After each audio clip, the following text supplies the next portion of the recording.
Australia has less sheep this decade than at any time since 1904. But as the flock rebuilds to an estimated 70 million within 5 to 10 years, an MLA project is reassessing the criteria upon which we judge what makes the best meat to grow and eat. The research that we've shown over the last 3 years has indicated that intramuscular fat is just as important in lamb as it is in beef. And it's important because of the fact that it controls juiciness, flavour and overall likeability in lamb.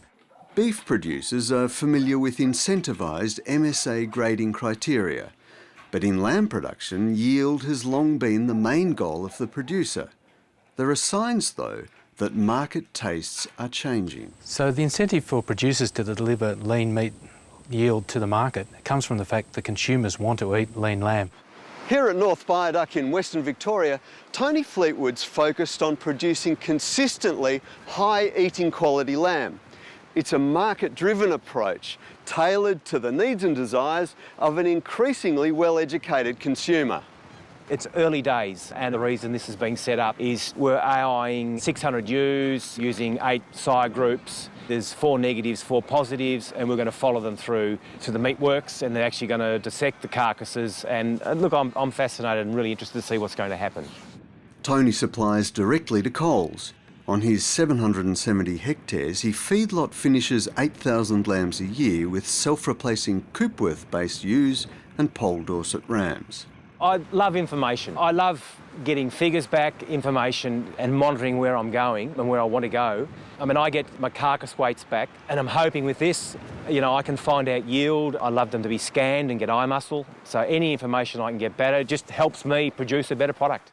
Despite his love of information, though, Tony carries a healthy hint of scepticism typical of many producers. There's a plethora of indexes, and I don't get too carried away. All this work's got to be done. We don't know. I mean, that's why I'm keen to do all this sort of stuff. For MLA Research Manager Alex Ball, this is an opportunity both to learn and to focus producers on the future. There are 2 new Australian sheep breeding values available for eating quality. The first one is intramuscular fat, which is a measure of fat in the muscle. The second one is shear force, which is an objective measure of tenderness. So in that sense, it is a balancing act. We need to make sure we've got optimum lean meat yield, at the same time maintaining high intramuscular fat and lower shear force. All of those factors will deliver high quality lamb to the Australian lamb market.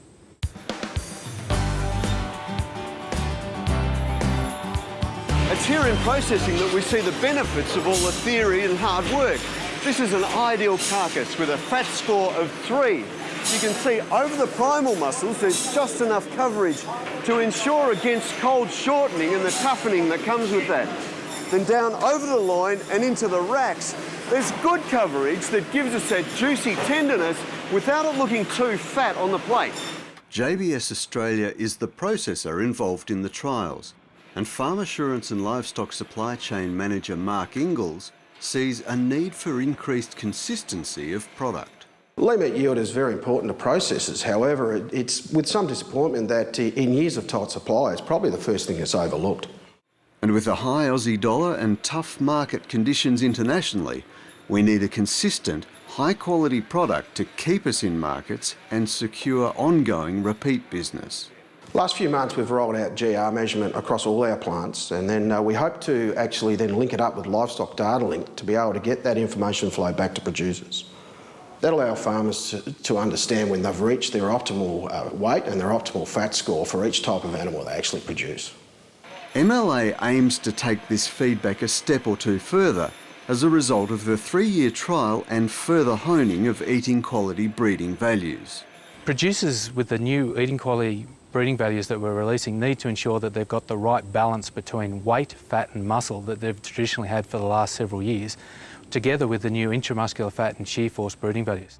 For now, producers and processors are united in a focus on consistently producing lean meat. My carcasses are, they just look right, and it makes my client very happy to see my carcasses.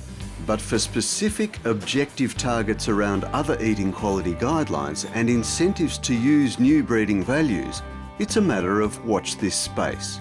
Learn more about the role of fat in modern production systems, as well as engineering the sheep of the future from industry experts and fellow producers at LambX, the lamb industry's biennial event in Bendigo on 28th and 29th of June this year.